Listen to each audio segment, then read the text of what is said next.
Good morning, good afternoon, or good evening, ladies and gentlemen. Let's start by challenging a myth.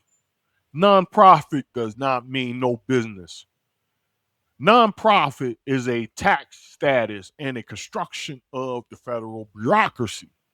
It means the organization runs on a different kind of business logic. Every nonprofit begins with trust. People give time, money, belief, and legitimacy because they believe something good will be done. But trust is not only emotional, trust is also very economic. It fuels operations, pays salaries, sustains buildings, and expands influence. So, the real question in this presentation is not whether nonprofits do good work, they do. The real question is this: when does a mission driven organization become a managerial machine built on the business of trust? Most nonprofits begin in a very human way. Someone sees a gap, a wound, a need, and decides to respond. That is the community engine. It starts with service, urgency, and care. People come together around the problem they believe matters. But the moment that effort grows, something changes. It is no longer just good work, it becomes an institution. And once that happens, the community is no longer only the mission, it becomes the source of credibility, participation, pressure, and funding. In other words, the nonprofit begins in community, but it survives through organization. Yet, a nonprofit is not the absence of a business model. It is a mission governed enterprise. It can hire staff, own assets, raise revenue, operate programs, and build long term institutional presence. The difference is that it is not structured to distribute profit to private owners or shareholders a way a traditional firm must manage. That makes the mission the public identity. But the mission alone is not enough to keep the organization alive. The revenue model keeps the doors open. So a nonprofit is still just an enterprise. It just operates under a different legal and moral framing. Nonprofits speak two languages. The public language is very familiar and reassuring: service, outreach, care, charity, community, impact. That is the visible language. But there is also a very hidden language underneath it: funding model, donor pipeline, payroll, compliance, grants, contracts, reporting, property, and governance. The public hears mission, management hears survival. And that distinction matters because the hidden language is where the real decisions are made.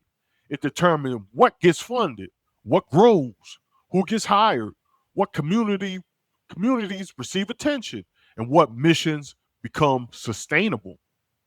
The business model canvas help us map out this invisible structure. A nonprofit often serves more than just one group at once.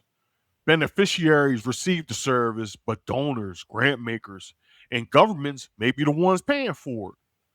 That means the user and the payers are often not the same person. So the nonprofit is constantly translating mission into legitimacy, and legitimacy into funding, and then funding into programs. The value proposition is not profit, it is credibility, outcomes, and trust. This is what makes the nonprofit model so interesting. It is not selling products in a traditional sense, it is selling belief that the organization can convert resources into a public good. Nonprofits do not survive just on moral, positive language alone. Money has to move, and that money can come from many different and distinct sources: donations, grants, memberships, public contracts, events, fees, and sometimes investment income. Because the user, the funder, and the public audience are often different people, the nonprofit has to satisfy multiple expectations at once. It has to be emotionally compelling enough to attract trust, operationally competent enough to keep funding, and compliant enough to survive intense scrutiny. That makes the nonprofit model more financially complex than most people realize. Yet, the strengths, weaknesses, opportunities, and threats faced by nonprofits are very powerful and vulnerable at the same time. Their strengths include public trust, volunteer energy, moral legitimacy, tax advantages, and the ability to service needs that markets may ignore. But the weaknesses are just as real: unstable funding, heavy compliance, blurred accountability, and mission drift. Their opportunities include partnerships, earned income, stronger transparency, and a more durable institutional growth. Their threats include fraud, public skepticism, backlash, and reputational collapse when governance fails. So the nonprofit is fragile, not fragile because it lacks purpose. It is fragile, but because trust is both its greatest asset and its greatest exposure.